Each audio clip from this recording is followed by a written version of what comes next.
여러분들은 이번 일본 참의원 선거 자민당의 안보 공약을 보신 적 있으신가요? 크게 세 가지를 골조로 합니다. 첫째, 국방비를 5년 내 GDP의 1%에서 2% 이상으로 증액하겠다.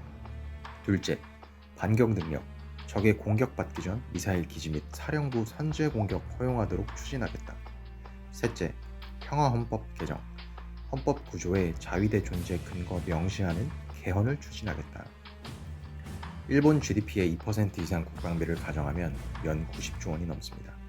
내년 예상 대한민국 국방비 57조 원에 비해 약 2배가량 차이가 벌어집니다.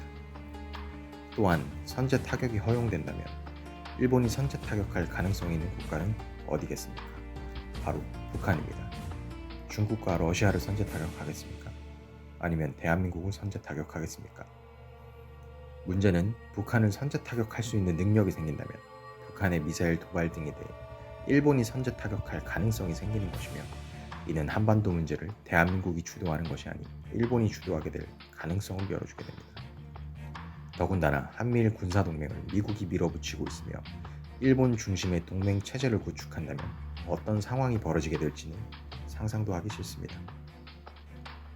선제 타격을 넘어서 평화 헌법을 개정해 자위대가 정식 군대화되며 타국을 침략할 수 있는 명분을 얻게 된다면 더더욱 큰일입니다. 그 역시 목표는 한반도가 될 것이 뻔하기 때문이죠. 더 충격적인 사실은 미군이 이러한 일본의 재무장을 적극 밀어주고 있다는 사실입니다. 최근 한미 해상훈련 지점을 동해로 공표했던 미군이 일본 정부 항의 후 일본해로 수정했다는 사실이 드러났습니다. 또한 해상 자위대까지 일본 해군으로 호칭한 사실이 밝혀졌는데요.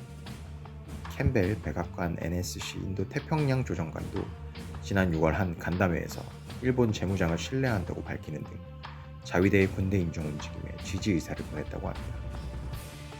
윤석열 정부는 이에 대한 어떠한 이의제기 없이 한미일 군사동맹 참여에 누구보다 앞장서는 모습을 보입니다.